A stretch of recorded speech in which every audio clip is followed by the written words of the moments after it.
तीन वृक्ष, तीन पशु, तीन पक्षी और तीन जलचर पितरों के तुल्य होते हैं। बहुत ध्यान देना शिव महापुराण की इस पितृ शांति शिव महापुराण को जो आप सुन रहे हो नैमिषारण्य से, बहुत ध्यान से सुनो। पितृ दोष है, इसके लक्षण क्या है? घर में अशांति होना, घर में 4-5 लोग रह रहे हैं, जरा जरा सी बात में क्लेश हो, समझ लो पितृदोष है। पितृदोष, 1 रुपया कमा कर लाओ, 1.25 रुपए खर्च हो, खूब पैसा आए हाथ में दिखे ही नहीं, समझ लेना पितृदोष।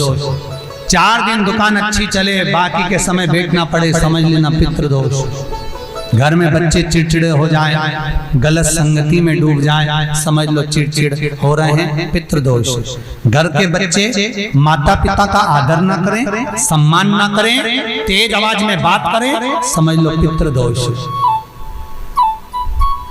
पितृदोष मालूम पड़े। और इतने से भी अगर आप नहीं समझ सकते, परिवार का कोई एक व्यक्ति जब जब भोजन करने बैठे तब तब उसकी थाली में बाल आए, भले वो होटल में खाए तो भी बाल आ जाए, वो कहीं खाना खा रहा है तो बाल आ जाए। 8-15 दिन में, 4 दिन में, 3 दिन में, 2 दिन में, 6 दिन में आपकी थाली के भोजन में अगर बाल निकल रहा है, केश निकल रहा है, समझ लेना कि पितृ आपसे कुछ मांग रहे हैं, पितृ आपसे कुछ चाहते हैं। क्योंकि पितृ बोलते नहीं आता, केवल घर का व्यक्ति जब भोजन करने बैठेगा, सब अच्छे से बनाया, सब अच्छे से करा, फिर भी थाली में अगर बाल निकल रहा है। और कोई व्यक्ति ऐसा होता है जिसकी थाली में बार बार बाल आता है, वो कितने के लिए, पत्नी को भी कह दिया, परिवार को भी कह दिया, तो भी वो होटल में खाएगा तो बाल आ जाएगा, अचानक आ जाएगा, भले पानी पिएगा तो आ जाएगा, कुछ खाएगा तो बाल आएगा। 8 दिन में, 15 दिन में, 6 दिन में उसके भोजन में बाल आएगा ही आएगा। समझ लो पितृ कुछ कहना चाहता, पितृ कुछ बताना चाहता, कुछ वर्णन करना चाहते। घर में अगर आप उससे भी नहीं समझ सकते तो घर में बैठे बैठे एकदम गंध आने लगे। 8 दिन में, 4 दिन में, 6 दिन में, ना जाने कौन सी गंध की बदबू सी आ रही, कोई गंध आ रही, कोई सुगंध सी आ रही, कोई गंध सी आ रही। समझ लो पितृ की छाया पड़ रही है, पितृ कुछ मांग रहा है।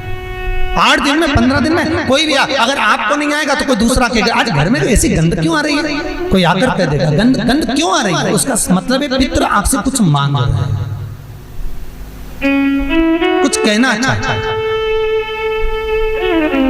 कुछ मत करो।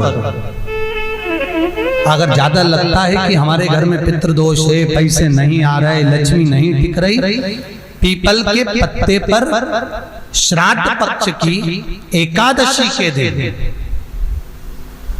और द्वादशी के दिन पीपल के पत्ते पर शहद की 7 बिंदियां लगा दीजिए, उसी पर चंदन लगा दीजिए, 7 आखे चावल, सफेद चावल उस पर रख दीजिए, एक जौ, थोड़ी थोड़ी काली तिल उस पर रख दीजिए। अपने पूर्वजों का नाम लेकर, पितरों का स्मरण कर कर, गोत्र बोलकर, नाम बोलकर बहते हुए पानी में उस पत्ते को छोड़ दीजिए। ये केवल श्राद्ध पक्ष में होगा, एकादशी तिथि के लिए बहते पानी में छोड़ दीजिए। जिंदगी में कभी संपदा की कमी नहीं आएगी, पितर आशीर्वाद देकर जरूर जाएंगे, ये पक्का है। शिव महापुराण कहते हैं अगर ज्यादा रोग है, बीमारी है, तो श्राद्ध पक्ष की 9वीं तिथि के समय पर केवल बड़ के पत्ते के ऊपर, बड़ का जो पत्ता होता है, बड़ वृक्ष का पत्ता, उस पे काली तिल और जौ 21 बार उतार कर, जो व्यक्ति बहुत बीमार पड़ा रहता हो, कोई ना कोई बीमारी उसको घेरी रहती हो, तो बड़ के पत्ते पर काली तिल और जौ, काली तिल और जौ रख कर पितरों का स्मरण कर कर 9वीं तिथि के दिन 21 बार उतार कर बहते पानी में डाल दो या पीपल के पेड़ के नीचे रख दो, बीमारी समाप्त हो जाएगी, रोग नहीं घेर सकता। अगले श्राद्ध तक लिखकर रखना कि किस तारीख को करा, किस तिथि को करा, अगली तिथि तक जानना, आपको रोग नहीं आएगा, बीमारी नहीं आ सकती, कष्ट नहीं आएगा। शिव महापुराण का भाग, भगवान शिव आनंद की राशि। तो 3 वृक्ष, 3 पशु, 3 पक्षी और 3 जलचर ऐसे हैं जिनको पितृ माना है। तो 3 वृक्ष कौन कौन से हैं? शास्त्र कहता है पहला पीपल, दूसरा बरगद बड़ और तीसरा बेलपत्र। इन 3 वृक्ष के नीचे श्राद्ध पक्ष में पितरों का निवास हो जाता है। इन 3 वृक्षों के नीचे 3 वृक्ष पितरों के तुल्य हैं। पहला पीपल, दूसरा बट वृक्ष, तीसरा बेलपत्र का वृक्ष। बेलपत्र का वृक्ष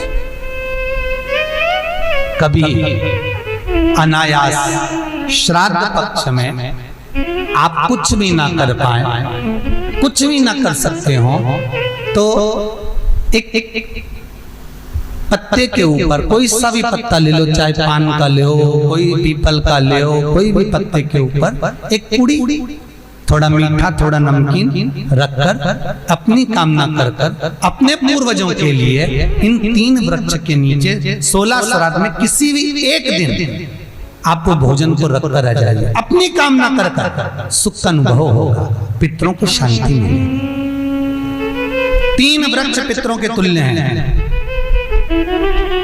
3 पक्षी पितरों के तुल्य हैं। कौवा, हंस और गरुड़।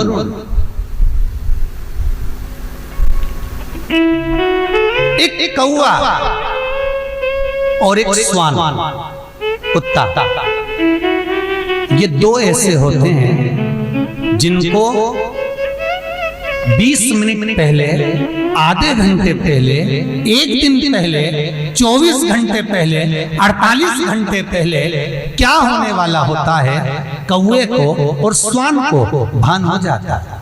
क्यों?